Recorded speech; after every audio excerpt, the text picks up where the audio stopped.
This is Uprising. I'm Sonali Kolhatkar. Professor John Yoo, famous for authorizing what became known as the Bush-era torture memos, says even he can't get behind the CIA's definition of enhanced interrogation methods. In the 500-plus page release of a Senate Intelligence Committee report on the CIA's treatment of prisoners during the post-9/11 years, horrific practices such as rectal feedings, John Yoo said on CNN, quote, "If these things happened as they're described in the report, they were not supposed to be done, and the people who did those are at risk legally because they were acting outside their orders." Yoo seems to be distancing himself from former Vice President Dick Cheney, who has unabashedly made the rounds of news media defending the CIA's barbarism and even invoking Yoo's legal memos to justify the abuse. Today, in the wake of this explosive report and the conversation it is once more generating about our national morals, we turn to Juan Cole, who is the Richard P. Mitchell Collegiate Professor of History at the University of Michigan. He's written extensively on modern Islamic movements in Egypt, the Persian Gulf, and in South Asia. He's lived in various parts of the Muslim world for nearly 10 years and continues to travel widely there. He speaks Arabic, Farsi, and Urdu. His books include Engaging the Muslim World, Napoleon's Egypt, Invading the Middle East, and his most recent called The New Arabs, How the Millennial Generation is Changing the Middle East. Since 2002, he's published the blog Informed Comment at juancole.com. He also writes for truthdig.com. In fact, Juan is in LA, where this program is produced, to speak at an event called Monsters of Our Own Creation, America's Role in the Middle East, this Thursday, December 18th at 6:30 p.m. at the Santa Monica Bay Women's Club, 1210 4th Street in Santa Monica. I'm very pleased to welcome to the program Juan Cole.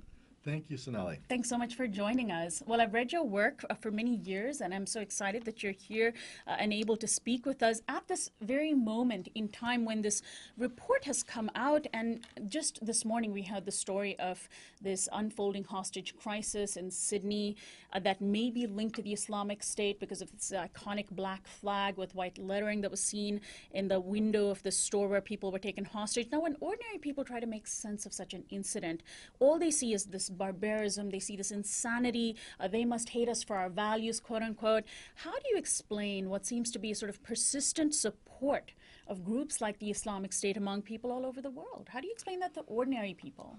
Well, there isn't actually much support for this group, and every community has its extremists. There are a certain number of white Americans who are really into neo-Nazism and white supremacy and the Ku Klux Klan. In fact, back in the 20s, the Ku Klux Klan actually took over the state of Indiana. It's not... And that didn't come to define the entire country necessarily. White people don't get tagged in the same way that minorities get tagged by the most extreme elements in their midst. With regard to what happened in Australia, this guy's just a whack job. He's actually an Iranian Shiite. Right, and this Islamic State is a Sunni group. Kills Shiites, and this guy, put himself out as some kind of mystical healer. He's been charged with accessory to various crimes.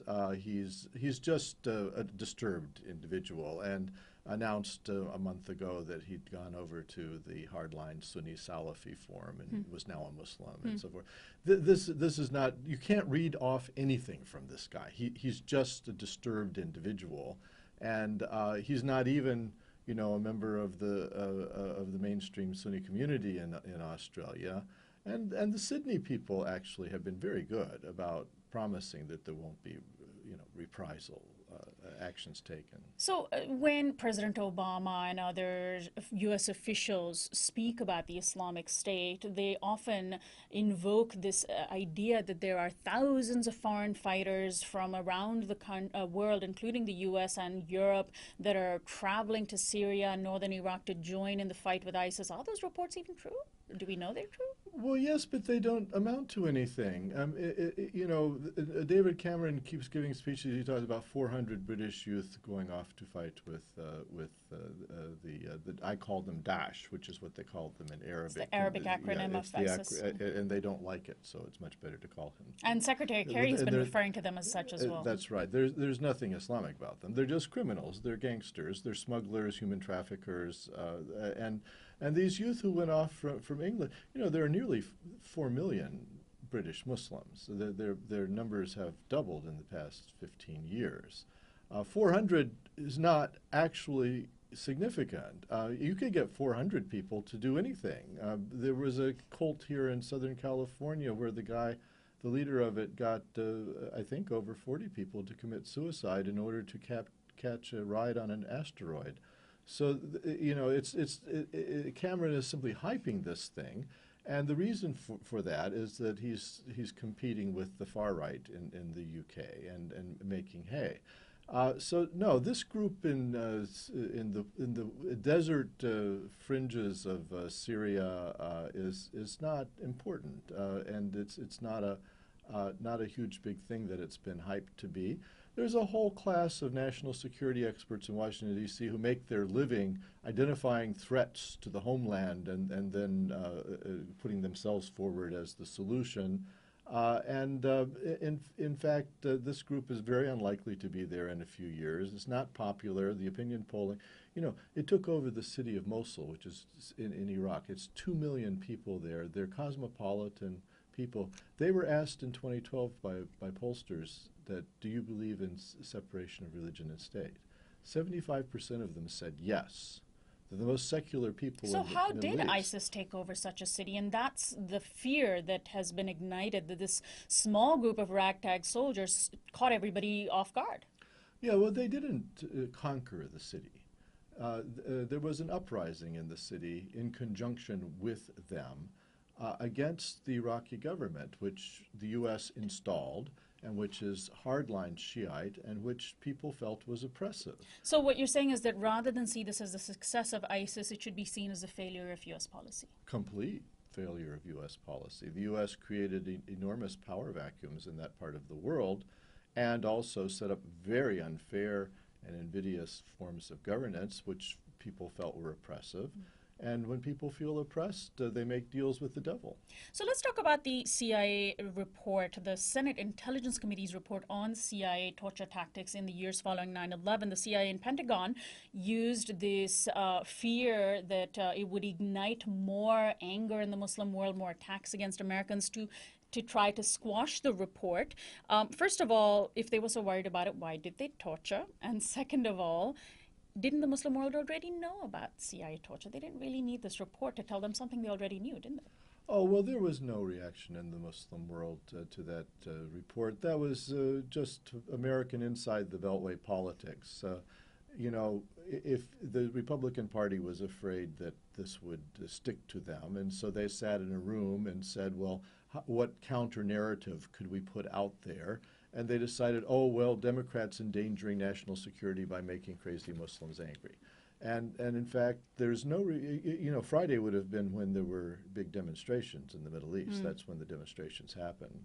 There were none, absolutely. There was nothing in the Arabic press, in Cairo, in any major Arab city. There was nothing. It was a complete non-story in the Middle East. So all of this hype, and I watched TV and cable news and on CNN, there were these banners, and Wolf Blitzer was pushing this thing all week that, what will be the reaction in the Middle East? It was a non-story. No. And why? Why was there not much reaction? Well, first of all, it's a 450-page report in English about Americans agonizing over their own brutality. So how is that relevant to anybody in the Middle East? And as you know, the people who might be angry that Al-Qaeda was tortured are Al-Qaeda, who want to do things to the United States anyway. It's not like they need more justification, and nobody likes them in the Middle East. But there were innocent people as well, people who were picked up, who were tortured, who were not supposed to even be tortured. The CIA mistook some sources for terror suspects. The United States held 25,000 prisoners in Iraq. Yeah. And very large numbers of them just happened to be in the area where an incident took place, and they were just rounded up by the GIs. They don't know Arabic. They don't know who these guys are. It was just youth. Are you shocked that there isn't more widespread outrage at the U.S.? Well, you know, people were very upset about the invasion and occupation of Iraq, and that did produce large demonstrations, which were not covered. I mean, there were 100,000 people demonstrating in Cairo in the spring of 2003. It wasn't on U.S. TV. So they don't, when they really do get upset about something, the West doesn't cover it, and the things that they're not upset about, they hype. It's a very bizarro world. So, just focusing for a moment on Americans agonizing over what Americans did, as you put it, do you see a sort of blame game being carried out between people like John Yoo and Dick Cheney? You saying that the torture went further than his memos laid out, and Cheney saying that the torture memos written by you gave them the legal authority. I mean, is there any fear that there might be some accountability, any prosecution fears? Oh, well, I think very clearly that Yoo is backtracking because he's in some kind of legal jeopardy, and I think, as you know, whether he can be a professor at a university, if this is the kind of thing he authorized, is a big question, and indeed, if this is the kind of thing he authorized, he could, you know, be open to prosecution, especially in other countries, and so he's trying to allege that he didn't intend to actually authorized the things that he authorized. But it was clear that the CIA was shopping. The Human Rights Watch has said this, that they would go to people like you and say, can we engage in enhanced interrogation? And they would say, well, as long as you don't put somebody's life in danger, you can pretty much do anything to them, as long as you don't actually, you know, get them to the brink of being killed. A permanent organ failure or damage, and things like right. that. And so then the CIA would use those. They went shopping for definitions that were made possible for them to do everything but actually kill somebody or deeply endanger their lives. But that's not the definition of torture. Torture is inflicting extreme, cruel and pain on someone. Even if it doesn't leave a mark. Even if it doesn't leave a mark. Well, there are lots of forms of torture that don't leave a mark, and which are recognized in, I mean, they're international law. There's a convention against torture, which Ronald Reagan signed, the great hero of the right, which defines torture, and what the CIA did falls into that convention. It was illegal in U.S. law because we signed the treaty. So it'll be interesting to see how that plays out and whether Congress follows up on this report, because the release of the report isn't an end of itself, or it's not supposed to be. Sonali, Congress following up was the phrase that you used. That's very unlikely. Yes. So what about this? This strange other thing that we saw playing out, which is the Obama administration fighting with members of its own party to keep the report secret. Is the Obama administration, and this is a question that does need to be asked, trying to hide something about its own conduct? Obama's been president for 6 years now. Yeah, I actually can't see evidence that Obama was opposed to the release of the report.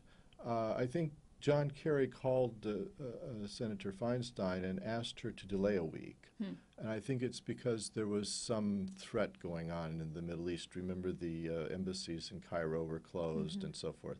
So I think it was tactical. But Obama he was the first one to come out and say... So those reports were exaggerated, that he tried to... No, I think he wanted it out. He called it torture. And actually this was significant because no one had called it torture who was high in the government until Obama did. Once you do that, you do open the CIA personnel involved to potential prosecution. So Obama was under enormous pressure not to use that word, and he did anyway. Juan Cole, you said that when the Arab world does rise up legitimately and en masse with popular resistance movements, the U.S. media tends to ignore it. And you've written a book about Arab millennials, and I'm wondering what you make of this very sad turn the Egyptian revolution seems to have taken, with the most recent news being Hosni Mubarak's, the decision by a court to essentially acquit him of all charges. The charges to begin with were based on the killings of just a few hundred people and then some other corruption charges. He may walk free. And what does that say about the struggles of a country like Egypt, where you have a narrative that defies the standard mainstream U.S. media narrative of how Arabs might want to see their future? Well, the big story in the Middle East was that these dictatorships were crony capitalist regimes, and they were planning to set things up so as to pass power on to the families in the next generation. They were kind of become like mafia families, and so the president's son was going to become the president. This actually happened in Syria, but it was going to happen in Egypt and Libya and Tunisia and so forth, and Yemen. And the youth who were born in the 80s and 90s just found this completely unacceptable, that they would be inherited like so many sticks of furniture, and that these corrupt regimes which blocked other people, you know, if you were a successful entrepreneur, they would come and say, you have a nice store here, it would be too bad if something happened to it, and threaten you and make you sell it to them. So they were actually blocking the economic progress of the country. They were extremely corrupt. And the youth just said this is unacceptable. And they overthrew 4 presidents for life, and they initiated vast social changes. And I think it's way too early to make a pronouncement on where all this is going. We're only 3 years into it. At this point in the American Revolution, the British still held Staten Island. And in the French Revolution, the king hadn't quite been executed yet. So it's very early days. And I think what's happened is that this generation has put down a marker that business as usual, this sort of seedy, corrupt dictatorships, family rule, and so forth, is not acceptable to them. So even in Egypt, where there has been a kind of thermidor, a turn to the right, General Assisi, who ran for president and is now president, is operating under a constitution that limits him to 2 terms. Well, it'll be interesting to see if he does respect that. I really don't think the Egyptian people will put up with any more presidents for life. I think there's been a real sea change. And although there's a lot of repression in Egypt now on journalists and non-governmental organizations and so forth, the Egyptians are still very feisty. They demonstrate, they defy the government. And I was there in March. There were enormous labor strikes going on, which the government was clearly afraid to do anything drastic about, including the postal workers, which kind of paralyzes the economy. And the government gave in to them and gave them raises and things. So people are not quiescent in places like Egypt. And in Tunisia, you've had a relatively successful democratic transition. You've had two elections in a row. People agree on the rules of the game. The losers go home. And the most recent elections in Tunisia brought a secular party to power after an interlude in which the Muslim fundamentalists were in. But then there's Libya.